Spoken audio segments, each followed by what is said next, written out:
Hi, this is Ross Nickerson, and thanks for spending this time with me. We're going to work on some tunes that you may or may not have learned so far, and I'm going to play along with you, or you're going to play along with me, by me playing the song one time through, and then giving you a turn, and I'll play rhythm, and we're going to go back and forth like that at 3 different speeds on each song, and I'm also going to teach you the chords to each song. One of the most important things that you can understand kind of getting into this instruction or working with this DVD is that it's not so important to play the song exactly the way it may be written out for you or the way I play it. It's more, I want to teach you how to play along when you don't know the song just as well. And I'm going to show you how you can use the chords to do that and improvise and take things that you've learned from other songs and simply fill a space with banjo rolls or different changing the chord, or anything I can show you or assist you with to help you be able to play along when you don't exactly know the song or you've lost your place and forgotten the arrangement that you've learned. As I play each song for you at 3 different speeds, the first time through on the slow speed, I'll try to play the song exactly the way it's written out. After that, I'm going to give myself the freedom to play the song however I feel it at the moment. It's very difficult for me to play something exactly the same way every time, and that could be a lesson to you that it really isn't realistic to expect yourself to be able to do that. One of your goals as a banjo player is to be able to learn many different tricks or fallbacks or different ways you can play things so that you can really cover yourself when you don't remember how to play something exact. Many students, as they get started into this, wonder why one person plays it one way and why another person plays it another way. And it's really one of the beauties of the whole thing, and something that you should understand going in, and something that I'm hoping I can help you develop as we work further on the DVD today. Knowing the chords to the song can be an outline that will give you something to fall back on or give you that chord structure that you can play when you've lost your place, and also having good command of your banjo picking rolls, understanding where the chord changes come, how many measures on each chord, where the beat is, things like that. And I think you'll get get good practice at it in this type of forum for the instruction. There are a lot of different things you can work on with these tracks. Besides learning the song, one of the greatest values, as I mentioned before, was just playing along with a simple roll and playing the chords. You could also work on playing backup, and as these tracks repeat themselves, you could pick a certain aspect of your playing and just repeat it over and over and over again. For instance, if you're working on your backup, playing backup each time through, and then hit repeat, and then do it again, and just do it as many times as you want, and stick with the same thing. To become a better banjo player and a better musician, repetition could be the key. So if you can pick an aspect of your banjo playing you want to work on and keep repeating the track over and over again, that would be very good for your progress. So for each song, I'm going to show you the chords to the song. I'm going to tell you how many measures per chord change, and I'll also demonstrate it for you with a simple roll. I may try to mix up the roll. Maybe for one song I'll use one roll, and for the next song I'll use a different roll. During that segment of the DVD, that would be a great time for you to try and pick along or really get a feel for the chord changes. I wouldn't jump into playing along with me until you've got a good handle on the chord changes. When you've learned how to play through the chord changes with a simple roll, when you begin to play along with me, if you've learned the arrangement from tab or the arrangement that you know and you lose your place, you can fall back on playing simple rolls and staying with the chord changes of the song. Well, I hope I've explained that adequately enough and sold you on the great benefits of being able to play through the chords and being able to play as well as you can without any tablature in front of you or knowing the song exactly. Since there are many books out there and many arrangements to learn of these songs, and I have all of these songs in tablature that you can learn, do the best you can to learn a good arrangement of the tune, memorize it, but also memorize the chords, and give yourself some freedom to just fill in the space when you lose your place. Use the DVD as much as you possibly can for that benefit, and this will really help your playing, I think. As you play along with these songs and just try to fill in the space over the chord changes, keep in mind that as a banjo player, one of your primary functions, or possibly your primary function as a banjo player, is to provide a steady picking rhythm and really give the song that driving beat. I say that so that if you, for instance, are feeling bad that you don't know the exact melody of a tune when you're trying to play a song you don't know, or if you're playing along with me on this DVD and you feel like, gee, I don't know that song, I want to go to the next song, that you're really adding a lot, and you really are playing the tune or playing music effectively when you just are able to pick steady and play strong through the chord changes. A lot of times someone may be singing a tune and playing backup would just be playing a nice, steady, simple roll on the correct chord behind the singer, and it really adds a lot to the music. And it might give you a little perspective that you don't have to play a song exactly the way it's sung or the way the melody goes, at least certainly not every time through. I point this out not because I don't think it's important to play the melody, but I think that in my experience that students have placed an undue attention to playing the melody exactly right, and they've almost got discouraged when they can't do it exactly right. And I'm here to tell you that it's not all there is to it, that picking rhythm and playing banjo with a solid is a lot of what you do.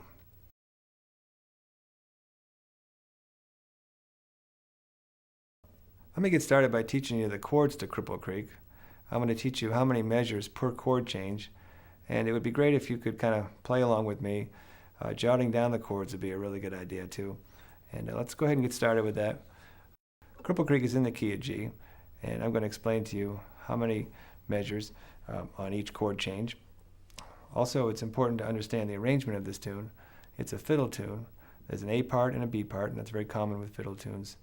And the A part is played twice, and the B part is played twice. These are the kind of things, a simple thing like an arrangement, that will really help you when you go out and play with others, because you'll always be able to know your place. At home, you could play the A part once and the B part 3 times and do whatever you want, but if you go about practicing that way, you might get yourself into a little bit of trouble when you try to play with others.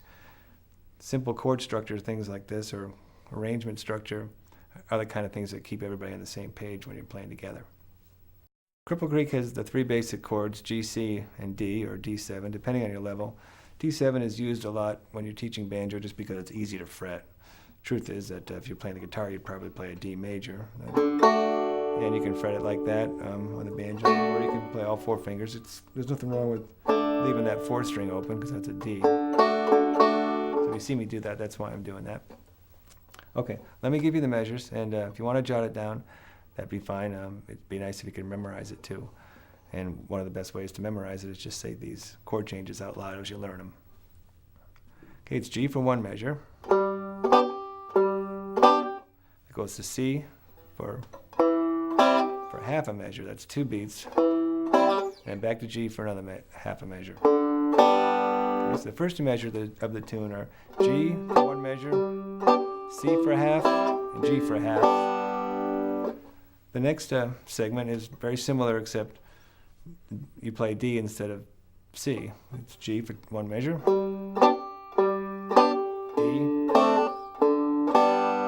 So that was D for half a measure and G for half a measure. And play it together, it sounds like this.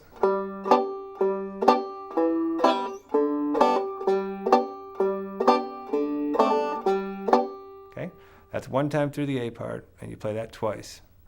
Those are the chords.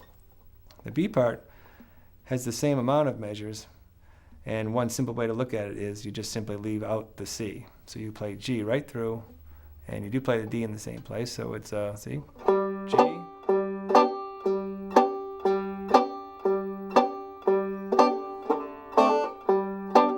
so that was G for 3 measures, 4 beats per measure, D7 for a half a measure, which was 2 beats, and G for a half a measure. So that is the whole B part, and that's played twice. Okay.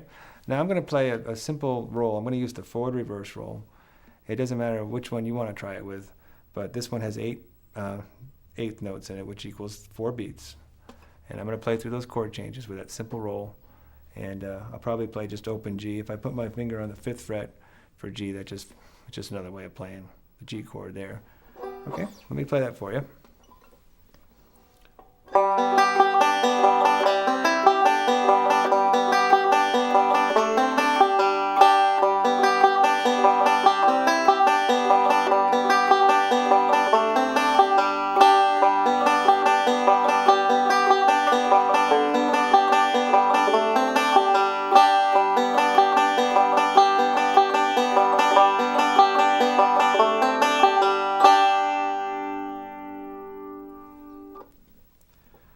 I just picked through the chord changes at Cripple Creek.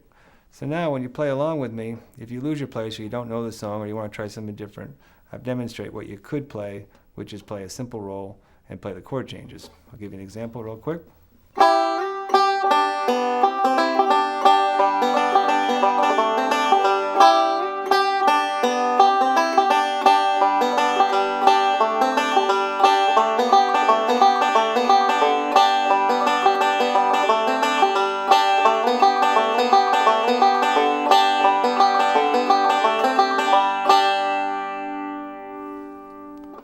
See how nicely that filled the space when I didn't play exactly the way, say for instance, Earl Scruggs recorded the song or the way you may have learned it from tablature.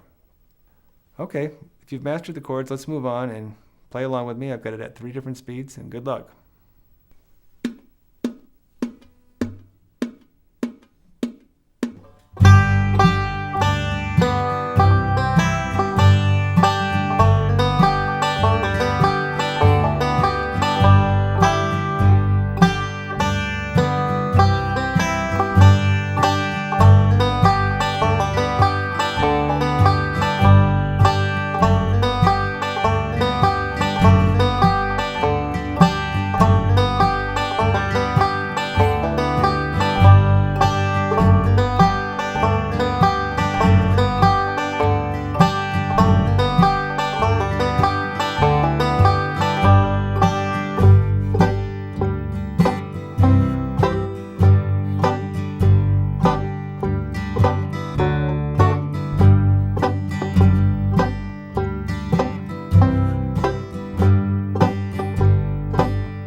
The next song we're going to learn the chords to is Boil the Cabbage Down.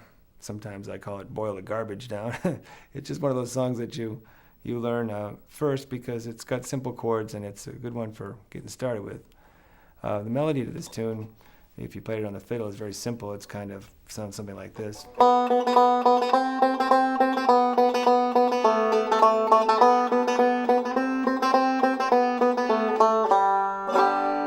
Okay.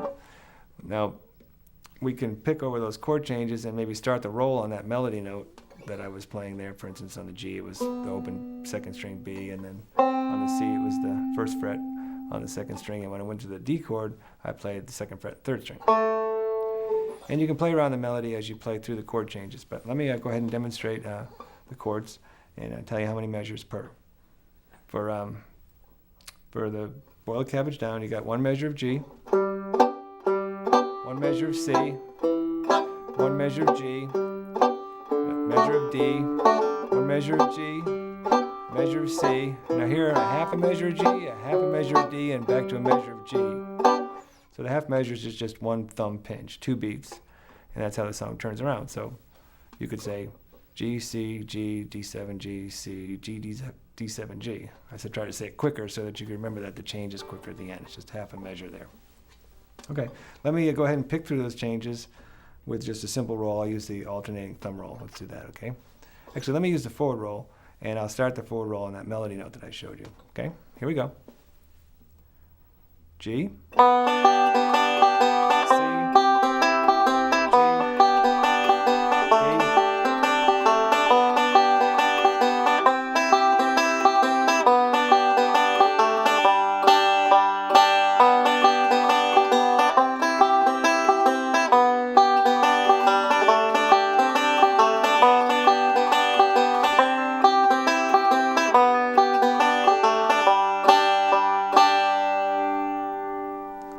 I stopped yelling out the chords because I was having a little trouble playing and talking at the same time there, but you can simply follow those chords as you see them on the video there.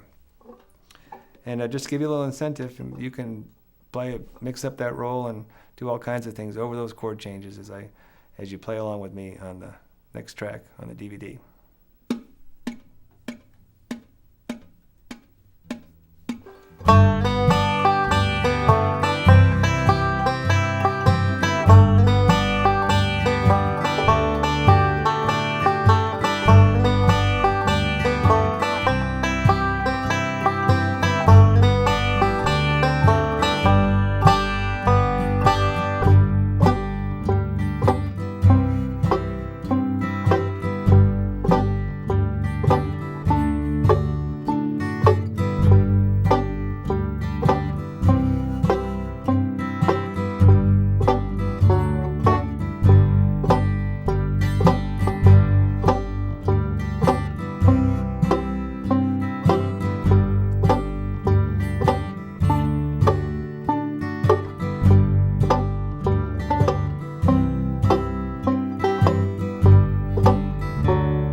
The next song we're going to learn the chords to is a fiddle tune called Blackberry Blossom.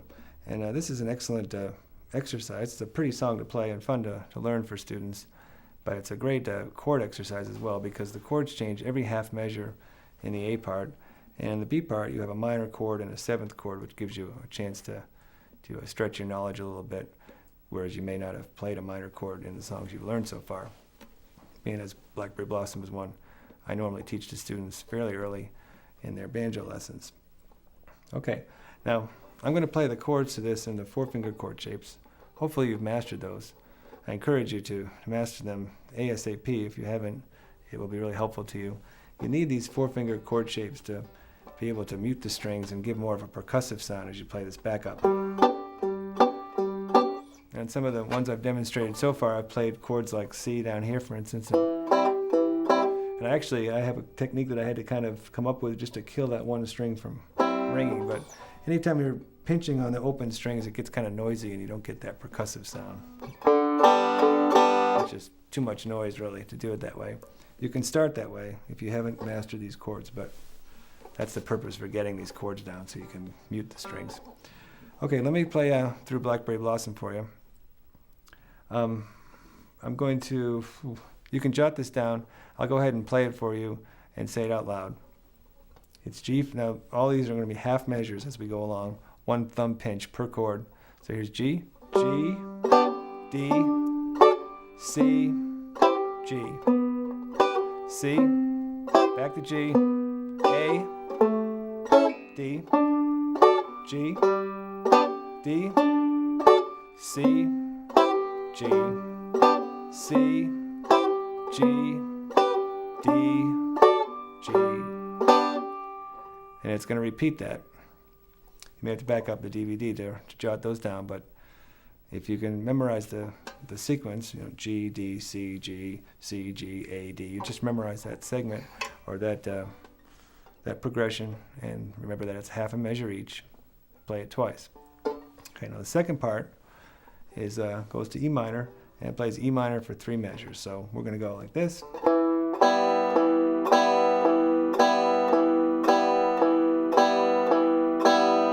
And now it's going to go to a chord called B7 for 1 measure. And you can play B7 a couple different ways. I'll go ahead and play it this way, which is usually the first way you learn it. Okay, it's a B chord. Add your little finger out here to the 7th fret. In reality, I probably would play it here, which is the B chord in the F shape, and then you make a position like that, which is bar on the top 2, middle finger there on the 8th fret, and then the ring finger on the 9th fret 4th string. Okay, and back to E minor. That's 2 measures of E minor there, half a measure of C, half a measure of G, and half a measure of D, and a half a measure of G. Now, if you're picking those chord changes, or picking through those chord changes, and it gets to a half measure, just play 4 notes of the roll, or the first half of it, or any combination that equals 2 beats before you change the chord, and then play the other 2 beats of the measure on the chord you're changing to. Okay, let me give you an example of picking through the chords to Blackberry Blossom. And I'm going to give myself a little freedom to change where I play the chord, or the chord inversion I played in, just maybe to make it sound a little better. And if it's okay, I want to mix up my roll a little bit. It's hard for me to stick with the same exact roll, but you'll get the idea. Play through the chord changes with a roll. Here we go. Starting on G at the 12th fret here.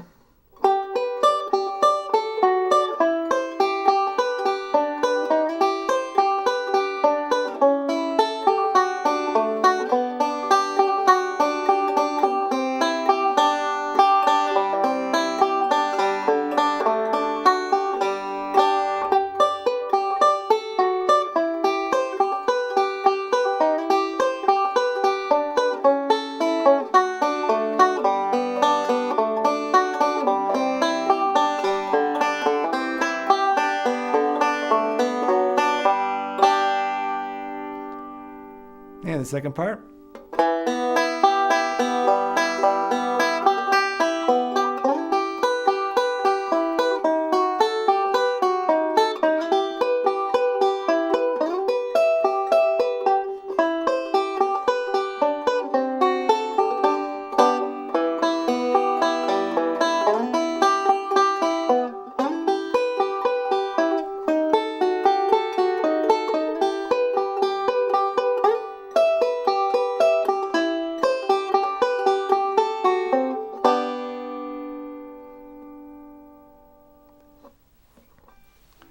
really didn't mix up the roll too much. I used a lot of the forward-reverse roll.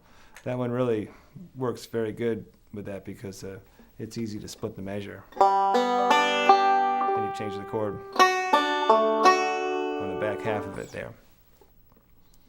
I would encourage you to pick through those chord changes quite a bit before going to the next track. And then when you get there, try to play the arrangement that you've learned and also fill space with playing through the chords and using different rolls.